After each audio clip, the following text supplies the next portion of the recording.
Right now, as you're watching this video, there's a silent battle happening for control of the global economy.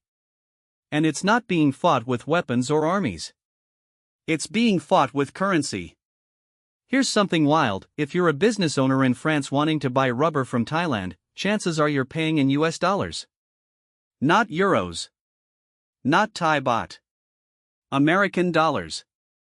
Even though the United States has nothing to do with that transaction. This isn't some accident of history. It's a system that gives America an almost unbelievable advantage over every other country on Earth. And China is trying to break it. Today, we're uncovering how the US dollar controls global trade, why this matters way more than you think, and whether China actually has a shot at overthrowing the dollar's reign. Let me paint you a picture of how absurd this system really is. Saudi Arabia pumps oil out of the ground and sells it to Germany. Two countries that have nothing to do with America. But that transaction? Priced and paid in US dollars. A copper mine in Chile ships metal to a factory in Vietnam. Again, US dollars. It's not just oil and commodities either. Major international contracts, from airplane sales to pharmaceutical deals, default to dollars. We're talking about 88% of all currency trades involving the dollar. Nearly 60% of the world's foreign currency reserves sitting in dollars. Half of all international loans written in dollars. The United States represents about a quarter of global economic output, but its currency is used in transactions worth trillions more than that. How did this happen? The simple answer: World War II changed everything. By 1944, Europe was devastated. Japan was collapsing. The US mainland hadn't been touched, and American factories were running at full capacity. The US held more monetary gold than every other country combined. So when representatives from 44 nations met at Bretton Woods in New Hampshire, they essentially had no choice but to make the dollar the foundation of the new global financial system. Other currencies were pegged to the dollar. The dollar was pegged to gold. America became the banker of the world. That gold standard ended in 1971, but the dollar's dominance didn't. Why? Because by then, the system was already locked in. Oil was priced in dollars. International debt was in dollars. Central banks held dollars. Changing would have been too disruptive, too expensive, too risky. Here's where it gets really interesting, and why other countries are getting frustrated. When you control the currency that everyone needs, you control access to the global economy. The US can freeze countries out of international trade without firing a single shot. We've seen this with Iran, Russia, North Korea. American sanctions work because they cut off access to the dollar system. And if you can't use dollars, you basically can't do international business. There's another massive advantage most people don't realize. The US can borrow money at incredibly low interest rates because the whole world needs to buy US Treasury bonds to hold dollar reserves. It's like having a credit card with a lower interest rate than everyone else on the planet. American companies also get cheaper transactions and less currency risk when doing international business. They never have to worry about exchange rates the way a Brazilian or Indian company does. But here's the catch, and it's a big one: to keep the world supplied with dollars, the US has to run trade deficits. We have to import more than we export so those dollars flow outward.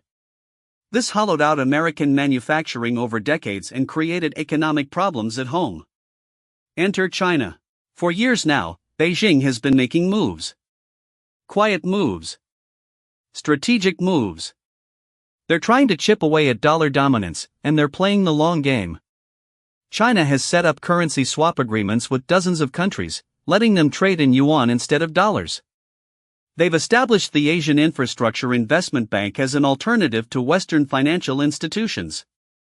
They launched the Belt and Road Initiative, lending money and building infrastructure across Asia, Africa, and beyond, often with strings attached that promote yuan usage. Most dramatically, they're pushing for oil contracts priced in yuan. Saudi Arabia, the ultimate dollar ally, has even discussed accepting yuan for Chinese oil purchases. That would have been unthinkable a decade ago. And then there's the digital yuan, China's central bank digital currency. It's already being tested domestically and could eventually offer an alternative payment system that bypasses Western financial networks entirely. So can China actually pull this off? Here's the truth, it's way harder than it looks. The dollar didn't become dominant because America forced it on everyone. It won because it offered something valuable: stability, liquidity, and trust. You can buy or sell dollars instantly, anytime, in enormous quantities. American courts enforce contracts. The Federal Reserve is transparent and predictable. China's yuan? It's still heavily controlled by the government. You can't freely move yuan in and out of China. Capital controls are strict. International investors don't fully trust Chinese financial data or the Communist Party's commitment to rule of law. These aren't small problems. They're fundamental. China's economy is huge, absolutely. It's the world's largest trading nation. But size alone doesn't create a reserve currency. You need deep financial markets, legal protections, and most importantly, trust that the government won't manipulate the currency for political purposes. There's also the network effect. Everyone uses dollars because everyone uses dollars. Switching is expensive and risky. Why would a company in Mexico and one in Indonesia suddenly start using yuan when they both already have dollar systems in place? The realistic scenario isn't dollar collapse or yuan takeover. It's fragmentation. We're likely moving toward a world with multiple reserve currencies. The dollar will remain dominant, but its share might shrink from 60% to maybe 50% or 45% of global reserves. The euro, yuan, and maybe even digital currencies could fill that gap. Some trade will shift to regional currencies. China and Russia are already trading in their own currencies. India is exploring rupee trade for oil. The BRICS nations talk about creating alternatives to dollar systems. But completely replacing the dollar?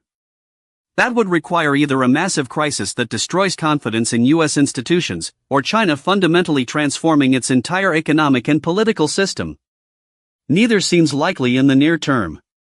The dollar's dominance is one of America's greatest strategic assets. It's also a source of growing tension in a world where economic power is shifting. China will keep pushing for alternatives. And gradually, slowly, the dollar's share of global transactions will probably decline. But the dollar isn't going anywhere. Not tomorrow. Probably not in the next decade either. The real question isn't whether China will replace the dollar. It's whether America can maintain the economic and political stability that made the dollar trusted in the first place. What do you think?